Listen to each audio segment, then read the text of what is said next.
Ladies and gentlemen, good day and welcome to Ramkrishna Forgings Q3 earnings conference call. As a reminder, all participant lines will be in the listen-only mode, and there will be an opportunity for you to ask questions after the presentation concludes. Should you need assistance during the conference call, please signal an operator by pressing star then 0 on your touchtone phone. Please note that this conference is being recorded. I now hand the conference over to Mr. Basudev Banerjee from ICICI Securities. Thank you, and over to you, sir. Thanks, Aman, and thanks to management of Ramkrishna Forgings for giving us the opportunity to host the Q3 fiscal 22 conference result Concall. I'd like to invite Mr. Naresh Jalan, Managing Director of Ramkrishna Forging, and Mr. Lalit Khetan, Chief Financial Officer of Ramkrishna Forging, to give initial comments on results and then go with the Q&A. Over to you, sir. Thank you, Vasudev. Good evening and a very warm welcome to everyone present on the call. Along with me, I am Mr. Naresh Jalan, our Managing Director, Mr. Chaitanya Jalan, our Whole-Time Director, and Mr. Rajesh Mundra, Company Secretary, and SGA, our Investor Relation Advisors. Hope you all have received our investor presentation by now. For those who have not, you can view them on the stock exchanges and the company website. We hope and pray that you and your loved ones are safe, healthy, and secure. We hope you all are following the best safety protocols and staying safe from this pandemic. I would like to start my opening remarks with key business highlights for the quarter. During the quarter, we managed to receive contracts worth rupees 220 crores from 6 contracts from various geographies and for different business verticals. These orders include an LOI for front axle beams, which is a new business addition. Also, during the quarter, one of the leading European OEMs in the mining and earth-moving industry has approved our new Jamshedpur fabrication facility, which will result in start of serial production in that facility. This facility has enabled us to expand our presence in the railway sector, which is an important component of our sector diversification strategy. We are in continuous discussion with domestic and international customers for further orders. To deepen our reach and strengthen the customer relationship, we have opened new offices in South America, Russia, and 2 more offices in Europe. These new offices, in addition to our existing offices in United States, Mexico, and Turkey, will enable us to pursue our strategy of increasing our exports business more rigorously. Overall, we have a strong inflow of orders, and with new capacity commissioned during last quarter, we are very well placed to convert these orders to revenue, which would lead to improvement in operating leverage as well as profitability. With a strong demand, improved capacity utilization, the addition of new contracts, and disciplined cash management would help us generate adequate cash flow and help us to be debt-free in next 3 years' time. We are continuously working to reduce the risk of our product portfolio by diversifying across segments, customers, and geographies. During the quarter, we added customers from various segments and geography and also signed an MOU with E-Propelled USA to capture the growth in EV segment. Highlight for the quarter is our foray into EV space. We signed MOU with E-Propelled to manufacture their patented dynamic torque switching TM, that is EDTS technology. This technology will offer India's light EV manufacturers on an innovative energy-saving solution for the rapidly growing e-mobility market. According to the terms of the agreement, we will both collaborate on the development of e-axle products based on E-Propell's patented dynamic torque switching EDTS technology, which increases power efficiency by at least 15%, allowing manufacturers to reduce the size and cost of their battery pack. On the sustainability front, we have hired PwC during the quarter to assist us in integrating and implementing our ESG roadmap. Our ESG commitment will be reflected in our business practices, which will be environmentally and socially responsible and will be supported by strong corporate governance and lead to long-term business sustainability. We are also working towards increasing automation and incorporating latest technology into our manufacturing process. A step in that direction is the implementation of Industry 4.0 at our manufacturing unit. We are targeting that within the next 1 year, all our manufacturing units will be Industry 4.0 compliant. I would also like to highlight that recently we have been awarded the prestigious Overall Supplier Excellence for HR Engineering Components Award for the year 2021 at Volvo HR Commercial Vehicles Suppliers Conference. This award reflects our commitment to customer satisfaction and our focus on quality. Even though the pandemic situation remains uncertain, the robust demand in the domestic market and our export push gives us confidence that we will do well in the future. The high global demand for Indian-made components combined with the emphasis on EV has created a slew of opportunities for component manufacturers like us. Our components have been well accepted by the global OEMs and we have started growing our business with them. The automotive industry is heading into 2022 with a positive attitude in its pursuit of pre-pandemic level of sales volume and having laid a solid foundation in 2021. Thank you. That's all from my side. Thank you very much. Ladies and gentlemen, we will now begin the question and answer session. Anyone who wishes to ask a question may press star and 1 on their touchtone telephone. If you wish to remove yourself from the question queue, you may press star and 2. Participants are requested to use handsets while asking a question. Ladies and gentlemen, we will wait for a moment while the question queue assembles.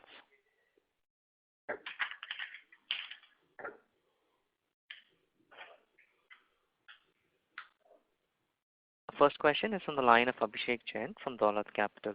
Please go ahead. Thanks for opportunity and congrats for a strong set of numbers. Sir, in last quarter you had a higher than normal inventory that was lying at your warehouses as material was not pulled by the customer due to the semiconductor issue. This quarter also semiconductor supply challenges continued. And your 9-month FY22 production was 35% higher than the sales, despite the impressive dispatches in export. So just wanted to understand your strategy behind this of building high inventory. Are you expecting sudden ramp up in demand? That's why the inventory has gone up significantly. Basically, Abhishek, we are working with our export customers on daily basis because of the semiconductor issues in terms of building inventories in warehouses. And I think we are seeing green shoots in the semiconductor issue and pull from the customer end. Because of the logistics delay, which is going, right now the logistic is a very big issue in terms of dispatches from India to Europe or North America. So considering that, we are working with the customers to build inventory in the warehouse so that as and when the semiconductor issue is resolved and the demand is there, we don't get stuck with their shipments. So what is the inventory level now? Is it higher than the normal and can it impact your numbers in the coming quarter? I think in last 6 months, first 6 months there was a higher level, but in last 3 months we have been able to liquidate some of the inventory, and in this quarter there will be a significant inventory reduction both in plant as well as the customer end. But this quarter is also the production is much higher than the sales. So most probably the inventory build up happen again. I am talking about the current quarter. Okay, sir. Okay, sir. And so is there any risk related with the inventory built up because of this change in the prices, because that commodity prices has almost topped out? So going ahead, if prices goes down, I don't think commodity prices have topped up. Commodity prices are pretty stable, and we don't expect any major downturn in the commodity prices. Okay. Sir, despite the stable commodity prices, export realization has improved 5% quarter on quarter. Is it because of the high utilization of the heavy press line and geography mix, means higher revenue from the Europe in this quarter? Export realization is static. It's almost static, Abhishek. Last quarter Q2 and Q3 export realization is almost at 227,000 tons. Okay, sir. 227. Okay, fine. Yeah. But as per our calculation, it is coming 251,000 because we are including this. ocean freight realized from the customer, that has to be excluded from the purpose of calculating realization per ton. 24 crore we have realized on account of ocean freight during the quarter. If you reduce that, that realization up to 2,27,000 rupees per ton. So it means the change in the realization because of the change in the freight rate during this quarter. No, so we always calculate the realization without freight. So what extra freight we are getting from the customers on account of increase in freight, that we are excluding for the calculating per ton realization. So that's why you will see there is a consistent realization from the last quarter. We are almost near to last quarter realization only. Okay, sir. Sir, I had a next question on the non-auto side. We have seen a significant jump in the revenue contribution in 9 months, and now it is about 20% of the total sales. So what is the status in terms of the different segment? You had also mentioned that you had won a large order in oil and gas segment for US and Dubai. So what is the quantum order? When have you started supply? That's why that non-auto segment revenue has jumped this in last 9 months.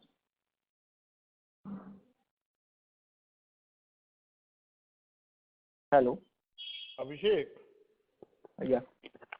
Oil and gas, like whatever order wins have been there, they are going to get into serial production only in the next financial year. We have sent samples, they are on field trials and other things.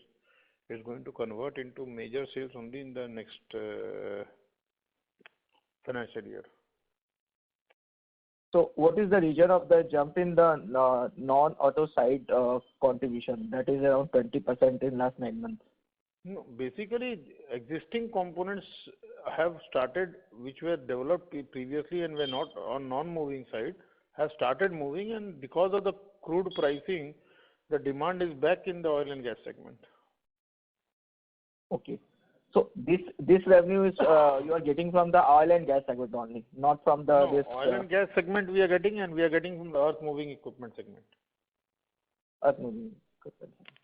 So what is your revenue guidance for the non-auto side in the next financial year in FY23?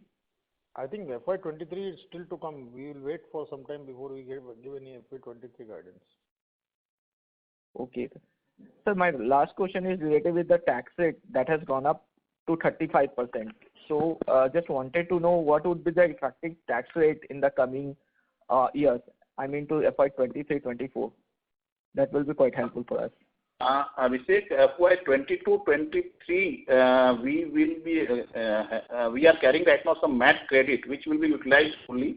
Then we will shift to the 25% tax rate. That is sometime in FY23-24. Okay, sir. Thank you, sir. That's all from my side. Thank you. The next question is from the line of Mitul Shah from Reliance Securities. Please go ahead. Sir, thank you for giving me this opportunity and congratulations for strong performance all around. Sir, my question is pertaining to conversion of this production volume to the finished products, which appears to be very high on a Q-on-Q basis. For example, last quarter our production were close to 37,000 tons and we sold around 29,000 tonnage. Whereas in this quarter our production is around close to 34,000, whereas sales is 29,000. So if I do that match conversion of whatever we produce and the finished goods sales, it comes to 85% compared to last quarter 73%. So of course there would be some inventory adjustment also. But is there any benefit or any coming from the change of process or product mix, anything on this? No, I think there is no change in product mix or anything. We had consciously built inventory in previous quarters, looking into the spurt in demand, both in export and domestic. And from the third quarter onwards, we have started reducing inventory in a strategic manner, along with discussions with our key buyers. And you will see significant reduction. What you are seeing right now from 73 or it has moved to 85%. You will see further improvement in this quarter. So Q4 that number could be even higher than 85%. Yes. It would be. Yes. But on a steady state basis, after say maybe 1 or 2 quarter, once the inventory normalizes, what should be this conversion range for say FY23?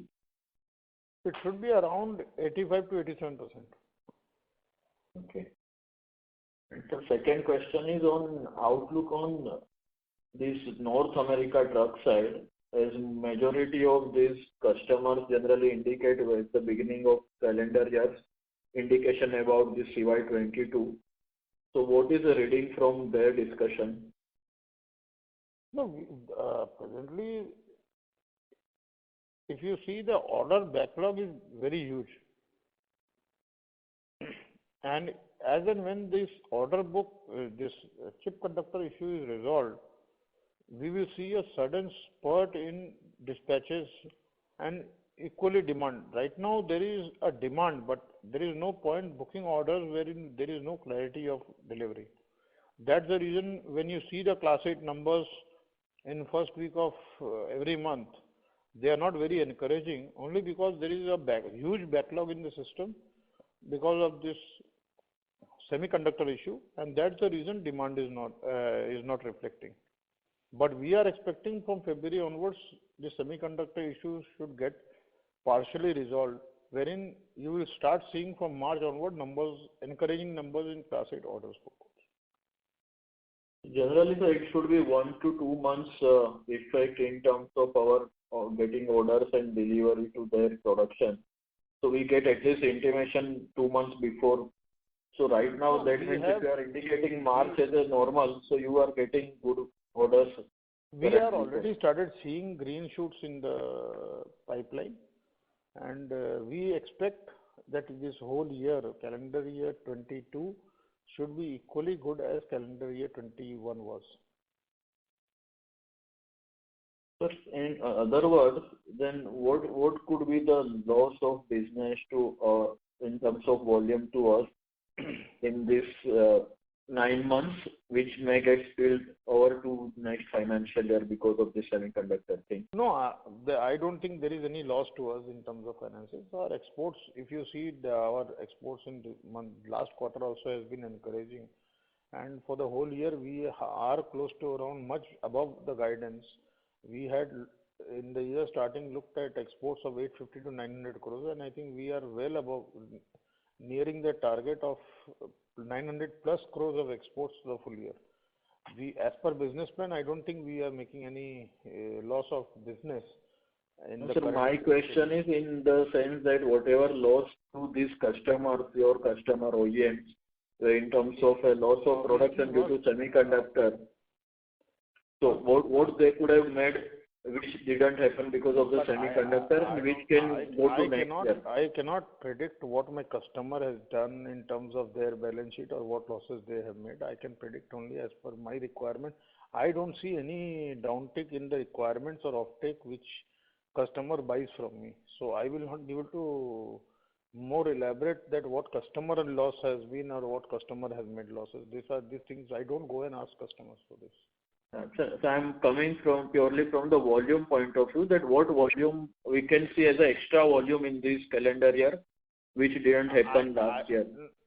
Vis-a-vis last year, what I can say basically, we should expect a similar export volumes in North America. What we have done in the last year should reflect in the current year in the same volumes. Yes, sir, that is helpful. And sir, on the LCV side, if you can throw some more light.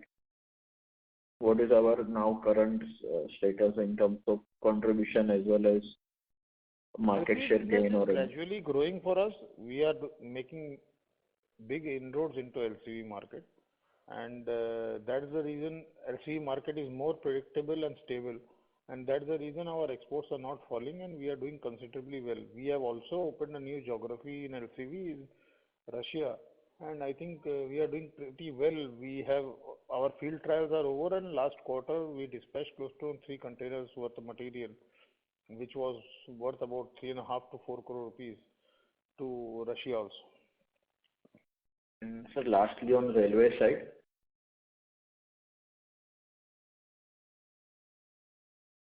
Hello.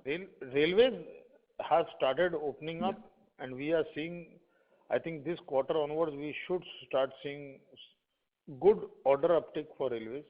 I think we should be back to normal in doing close to around 3.5 to 4 crore per month business in railways. And from first quarter of next financial year, I think we should at least double what we are doing currently. Okay, that's good number, sir. And sir, just last clarification or more detail, if you can help us with this PwC helping us on ESG side. So can you give more details on this, and what is this Industry 4 compliant thing which we highlighted in our PPT as well as press release? Abhishek, this PwC is right now evaluating the ESG target for the company, and they are in the process of preparing the entire ESG roadmap. And once that roadmap will be ready, and then we will decide on our ESG target, and that we will appropriately announce what's the target of the company on the ESG front. And I think it's 2 to 3 months away right now. And sir, about this Industry 4 compliant, what is that exactly? Industry 4.0 is basically mapping the efficiency of each plant, and with this being compliant, we will be able to understand what are the opportunities within the plant to ramp up production and capacity and improving capacity utilization. Right now, we are fully dependent on the operator, but after implementation of Industry 4.0, it will be basically automatic deliverables in terms of capacity of the machine and what has been delivered by the operator. So we can look at ramping of capacity with this. It will improve efficiency as well as margins also going forward. Okay, sir. Thank you very much, sir. All the best. Thank you. The next question is from the line of Rishikesh Oza from RoboCapital. Please go ahead. Hi, sir. So my first question is, if you could please indicate what revenue growth and EBITDA margins we would be maintaining in FY23 and FY24? I think FY23 or FY24, we are yet to budget our annual business plan, and we will wait for this quarter to be over before we comment on FY23. Okay, no problem. And margin side, if you could comment? Only after the business plan is made, we will be able to comment on the margins or anything. Okay, but no right problem. Now, whatever margins right now we are working with is already up, and you can see it. We are consistently maintaining 23% and above margins in the last 3 quarters. And I think we can safely say this trajectory is already there, and we are aiming for much higher margins going forward. Okay, okay. And if you could share any outlook on debt going ahead, what debt numbers can we see going ahead? Yeah, what I already have said in our opening remarks, we target to be at net debt free by the end of FY25. So we are looking to reduce the debt, considering the market remain like this, and we continue to perform the way we are performing. We aim to be debt free by FY25. Okay. Okay, and one more question, sir. Just wanted to confirm about MTech Auto. So that is already gone, right? Like the deal is completed with some other party. Just wanted to confirm. We were not in the MTech Auto, never. We were with MTech Crankshaft, ACIL. MTech Auto was always with other party. Okay, okay. So what's the status now on there? Still pending NCLT, and it's taking time with the court. So there is no definite timeline right now, but we are hoping it should be done as early as possible. Okay, no problem, no problem. Good. Thank you. Thank you. The next question is from the line of Raghunandan from MK Global. Please go ahead. Thank you, sir, for the opportunity. Congratulations on very strong set of numbers. Firstly, my question was on order wins, spectacular order wins since March 2021. And if I just add up all the orders which the company has receiving, roughly the order indicate that more than 6 billion or 600 crore can get added to the top line. I mean, roughly would this be a correct calculation?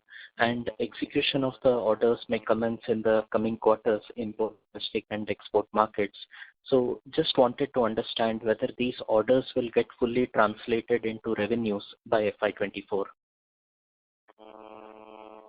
Raghu, all the orders, partially the orders have already started getting converted in revenue, and 100% of the orders which we have already highlighted is going to get converted to revenue in FY23 itself. We will not need to wait till FY24 to get converted to orders. Wonderful, sir. And sir, led by these order wins, how will this diversify the revenue mix of the company? Europe share seems to be increasing. Company has also won orders in South America, CIS countries. How do you see the export mix over the medium term, or what would you be happy about? What kind of a mix would you want to have? In terms of order percentage or outlook, we feel that company should, in FY23, be at a 50-50% exports and domestic. But our ultimate aim is to increase exports to 60% plus and domestic at 40%, which we feel that by FY24 we will be able to achieve that. Wonderful, sir. And how would you see the geography mix? I think North America is going to remain as the biggest portion of the cake, but equally big is going to be Europe. South America will continue to be about 8 to 10% of my export. Got it, sir. And sir, if you can also talk about how you see the share of non-auto, panning out over the medium term. Because diversification has been one of your goals. So just wanted to understand the steps and the thought process. In terms of non-auto, overall, in my export mix, it should be by FY23, we should be reaching around 15 to 20%.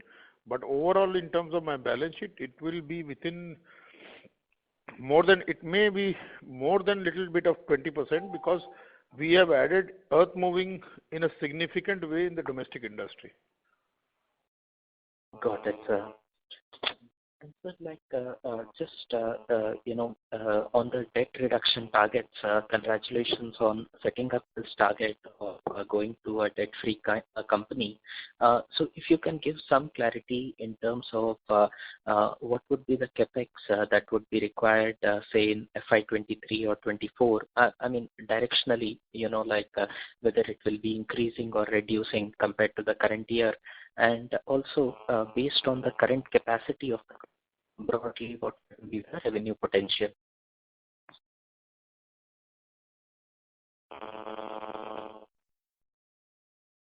Raghu, are you getting me? Yes, sir. Yes, sir. I'm hearing you. Yeah. So on the capex plan, we have also stated we have a capex plan of only 50 to 75 crore each year for the next 2 years. That will take care of maintenance revenue or little bit balancing or utility equipment what we would like to add. So that for the next 2 years. Got it, sir. Thank you so much, sir. I'll come back in the queue. Thank you. A reminder to our participants, please press star and 1 if you wish to ask a question. The next question is from the line of Dhiral from Phillip Capital. Please go ahead. Yeah, good afternoon, sir, and thanks for the opportunity. So for next year, sir, that we will be generating 600 crore more. Am I audible?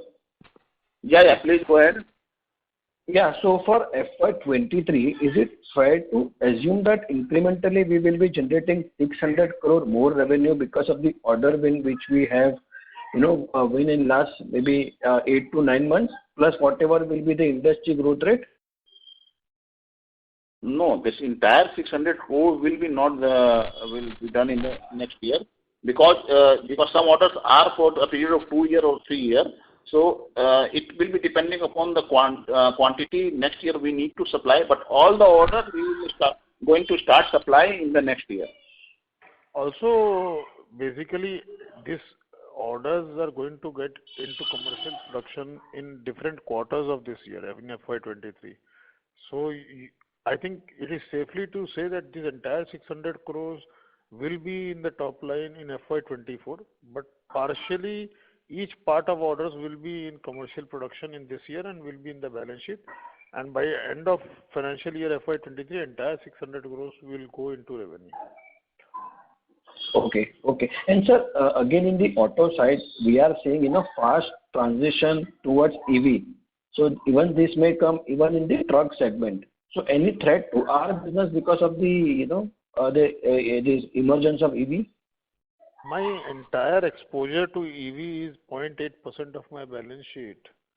In case EV is fully operational, I will get affected by only 0.8% of my balance sheet, which is pretty insignificant in terms of IC engines. We supply only 0.8% of the total sales is only to IC engines. Okay. So that is good to hear that. And sir, we were also looking to enter into a passenger vehicle segment. So anything in pipeline for that? I think you will need to wait for a couple of days or a month to hear some good news on passenger vehicle segment also. Okay. And sir, lastly, so whatever capacity which we have right now, is it suffice for the order win which that we have, in last few months, or we will be incurring, capex for that? No, we will not incur any additional capex to put this in commercial production. And like Lalita's answer to the previous question, everything, whatever in terms of capex has to be done, is included in the number 75 crores for the annualized budget of FY23. Okay. Thank you so much, sir. That's it from my side. Thank you. The next question is from the line of Raghunandan from MK Global. Please go ahead. Thank you, sir, for the follow-up opportunity. The company has been improving its content per vehicle. So wanted to understand, how you see that triggers for improving the content. For instance, there were efforts happening from, like front axle components to front axle assembly. So just wanted to understand what are the steps here and how things will pan out over the next few years. Raghu, if you see my top line for only domestic industry and put it across with what has happened in commercial vehicle or in LCV in domestic industry, you will be able to fully gather that the top line we are able to achieve is only because of the change in premix and improved content of vehicles has given us that top line. While vehicle production has not increased, we have been able to do significantly well quarter on quarter on domestic industry only because of improvement in content. Got it, sir. And, how do you see the potential going forward? So it is a continuous effort from us in terms of improving content and getting into more compensating components, basically getting into more assemblies, getting buyers to agree for buying in aggregates rather than buying in loose components. This is a continuous effort which we are working with the buyers of the OEMs, and this is going to plan out in every quarter. And I think we, like I said in my first call of this year, we are in here for a long run, and we are, whatever industry does, we will be much ahead of the industry in terms of the growth in revenue of our top line. Got it, sir. Sir, on the industry side, especially the Class 8 trucks, Recently there has been that infra plan, infra bill in US which was passed, and within that some 110 billion is towards construction of roads and bridges. Are you hearing anything from your customers that given this strong spending which the government is doing over the next 5 years, it might lead to elongation of the CV upcycle, or further strengthening of the CV upcycle over the next 2-3 years? I think, Raghu, CV cycle, nothing is going to happen in terms of drop in calendar year 22 or 23. What you are seeing right now is only because of semiconductor issue. Semiconductor issue, as is ongoing, gets resolved, you will see a sudden spurt in demand in Class 8. Right now, the backlogs of order are so huge that I don't think the OEMs are even prepared to take orders because of the commodity pricing changing every month. So everybody is on a wait and watch policy and waiting for the semiconductor issue to get resolved. And if, as and when you see that, you will be able to see the jump in demand also. Got it, sir. And one question before I get back to the queue. In terms of the shift happening from components to assembly, or even the increasing in the machining mix. Sorry, we are unable to hear you. Your voice is not very clear. Request you to please use the handset. Is it better now? There's some buzzing sound also. Yes. Yeah. So I just wanted to better understand the drivers of margin expansion ahead. Would it be the improvement in the product mix where we are shifting from components to assemblies? Would it be the improvement in the machining ratio or increasing export mix which should drive margins? How do you see the trajectory and what are the triggers? And also if you can share what is the current machining mix and what is the target for you, say 1 year down the line? Raghu, these are all basically premix of lot of things. While we are working on assemblies, we are working on aggregates with the customer, but cost saving is an opportunity which is always there in the organization, and we are aggressively working in terms of cost savings. As of now, we do close to around 80% plus components in fully finished or semi-finished condition to our customers in different stages. And our intention is that by FY23 end, we should be 95% in fully machined or semi-finished condition as per customer requirement. But margin expansion from here on, you will be able to see the significant cost savings which we are continuously doing in terms of bringing in automation in the system and getting away with the costly manpower in the plant. That is one of the biggest driver which is going on, and it is a continuous effort which will keep on improving our margins going forward. Got it, sir. Thank you very much. I'll get back to the queue. Thank you. A reminder to our participants, please press star and 1 if you wish to ask a question. The next question is from the line of VP Rajesh from Banyan Capital. Please go ahead. Yeah, thanks for the opportunity. Most of my questions have been answered. Just one question. In terms of the 600 crore order wins you had so far this year, how much of that will translate into revenue in fiscal year 24?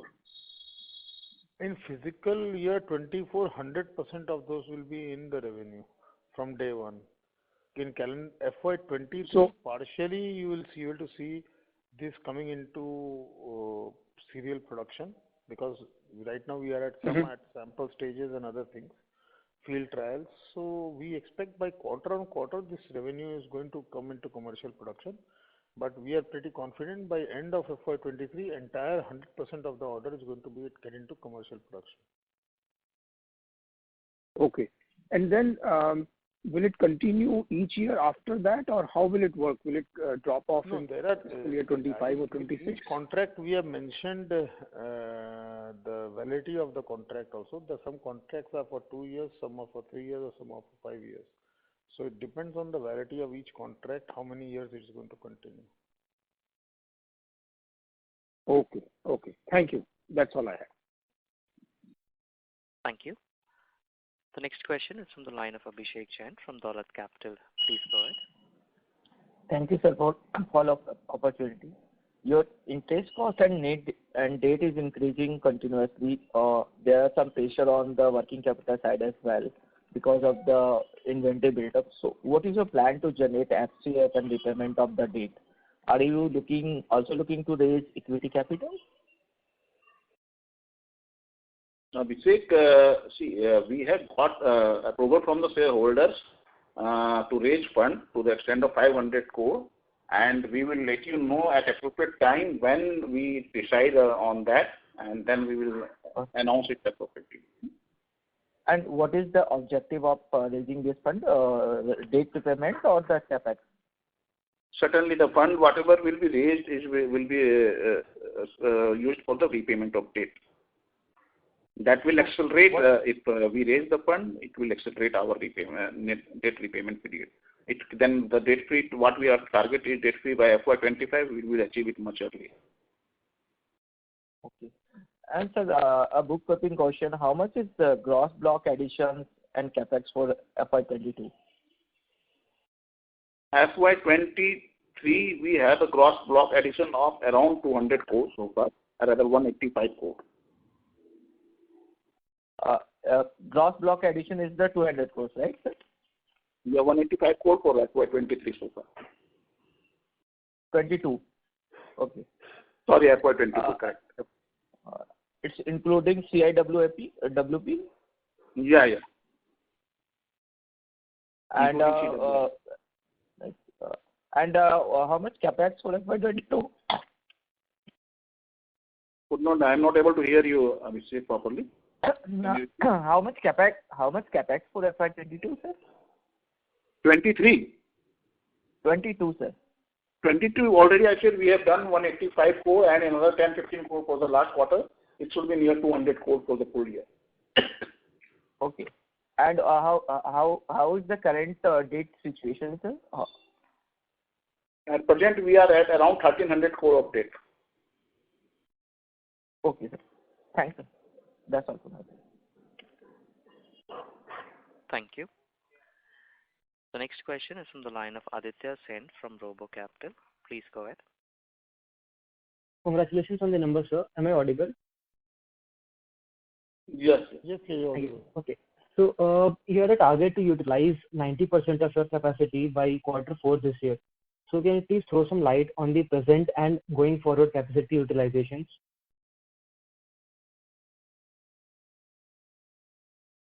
Can you repeat your question, please? You had a target to achieve 90% of your capacity utilization by Q4 this year, right? So can you please throw some light on the present and going forward capacity utilization? We have right now achieved a 73% capacity utilization, and that is also because we have very minuscule sale on our fabrication facility, which is going to increase quite significantly next year, and the capacity utilization are likely to remain at this level by Q4 this year. It's nearby. Okay. Thank you. Got it. Thank you. The next question is from the line of Viral Shah from Enam Holdings. Please go ahead.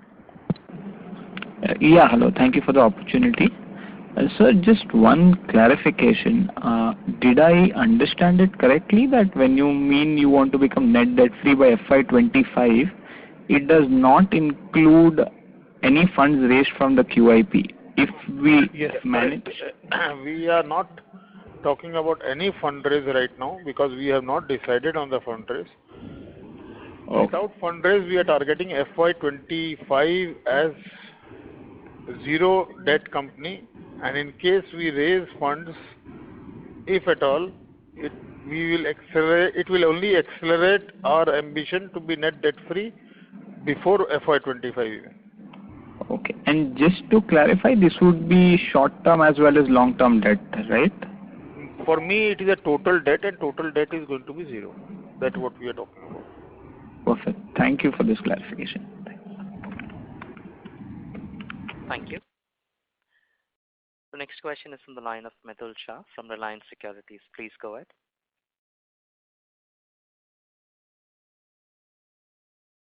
Hello. Yes, Mithul, your line is unmuted. Please go ahead with the question. Yeah, thank you for follow-up opportunity.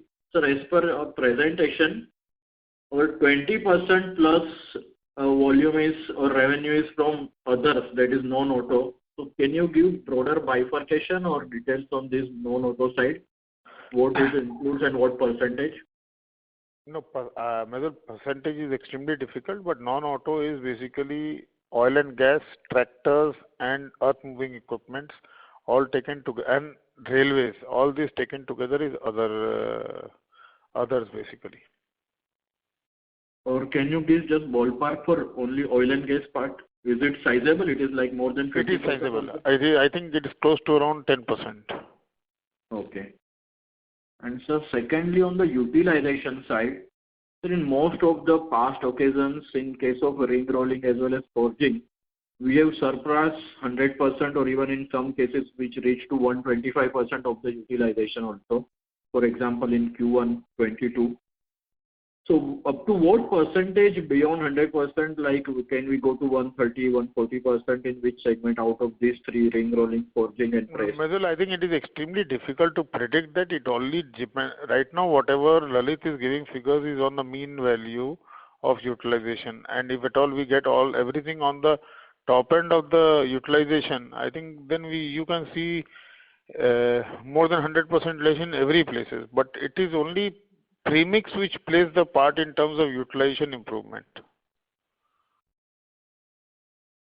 Okay. So, but can we go to like on a blended basis 110, 120 also if we get that type if at all tomorrow we get 100% of our jobs or more than 100% of the job at the top end of the tonnage, obviously we can go at 110% or 120% also. Okay. Because our declared capacity is in the mean value. Right. So there is always cushion up to like a 15-20% extra. Yes. But that will only depend on how the economy shapes up, and if the demand is full on and we are back to those old days of demand, I think then yes, you can see this 100% plus capacity utilization in every single place. So in other words, we may not require any major capacity expansion for next 2 or 3 years. No, I think already Lalita said next 2 years capex is freezed and we are looking at close to around 75 crores approximately as capex spending in terms of next 2 years, FY23 and FY24. Our ambition is very, very clear. By FY25, we would like to be a net debt-free company, and until the debt is zero, we would not like to go for any major capex to improve the capacity. Okay.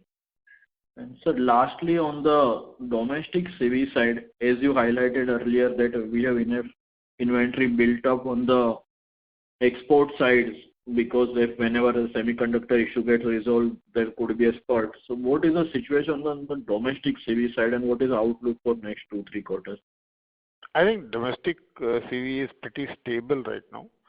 We are seeing green shoots, but I don't think we are going to see anywhere demand back at 2018 levels, which was one of the highest in the industry. So I think it's going to be a stable, as of what we are doing right now is going to continue for next 3 quarters.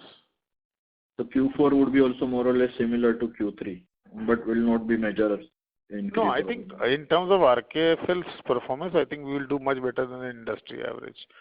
So I would not like to put a number to it. I think the whole year target is pretty much on track, and I think we should do better than what we had committed at the starting of the year. Okay, sir. Thanks and all the best.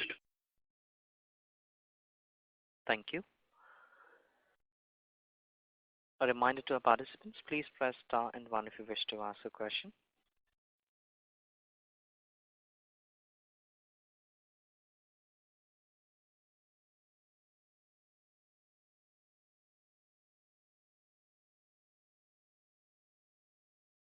Ladies and gentlemen, as there are no further questions from the participants, I would now like to hand the floor over to the management for their closing comments.